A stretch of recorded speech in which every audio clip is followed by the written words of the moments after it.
Alright everyone, so today is going to be another Eerie Spaces video. This time we're talking about 22 Center Street, a place I used to work at, Michigan Department of Health and Human Services. Now obviously most of the really bad stuff you saw here, that was, uh, that was probably the clientele, you know. Lots of people who use those services are homeless, they're addicts. The building I worked at is where separations happen. That's where the state takes custody of your child. So very grim stuff like that. I also saw a forensic interview happen there with some children who were abused. Yeah, that just breaks your heart, really. So what is an eerie space again? It's a space that, if you don't believe in ghosts, still kind of gives you the chills. You know, that shiver down your spine. I always like to say that house you wanted to avoid walking in front of when you were a kid. Maybe that shortcut through an alley that you just decided you were never going to take. Sometimes I can tell you why I find a space to be an eerie space, but sometimes I really can't. So, what made MDHHS an eerie space? Well, first of all, there were the doors. If you didn't close them all the way, they would eventually just pop back open. So it would appear at random when you walk past a door that it would just bolt open. Obviously, that's not what's at play here. There's nothing mysterious about that. But the really creepy part is that all the lights there were basically motion activated. And there would be times I'd be closing up the building, and these would just go off for no good reason at all. Or at least it didn't appear to be a reason. I don't know how sensitive those things were.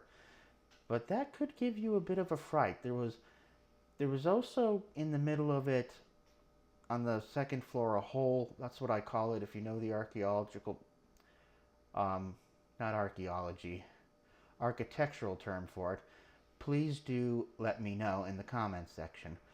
But I would be able to see, you know, up through the second floor, I would see these lights getting activated when there was nobody up there. The creepiest section, though, I want to direct your attention to is the southwest corner second floor. There was a massive, massive office up there. It was bigger than some apartments I've seen. But nobody ever used it. And I've wondered why that is. I have a couple of theories. Maybe that's a spot specifically reserved for the head honcho of Michigan Department of Health and Human Services, should they need to relocate temporarily from Lansing. That's one theory. Another is that that facility was a bit different because it could actually be used to shelter people temporarily until they came up with a housing voucher or some place to stick you, so they might have wanted to keep it vacant for that reason. But what was weird about that place is I noticed when I was leaving the building, that light in that office was always on. So I decided I would go and turn it off one day. And the thing is, though, is the next day it was on. And there was even a few times I did this where I'd be waiting for my bus and it would go around the back of the building. And I would see that somehow the light was on again. I never really got this. Now, granted, I was very rarely the only person in that building. Even though I did shut it down, there was some overnight crews and stuff like, well, not overnight, but the floor crew. And also as well, in addition to the floor crew, you did have some people their work would require them to stay after hours. But still, I would know usually where floor crew was. And people didn't stay late that often. So I never really figured out how the lights kept getting turned back on. It was pretty strange, actually. Like I said, combine that with other various things in the building.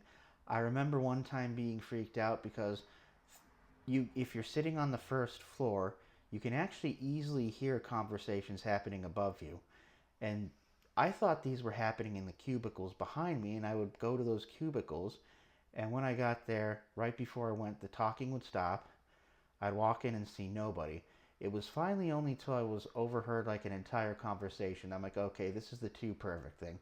This can only be done with like echoes and stuff like that, and I proved it was right. So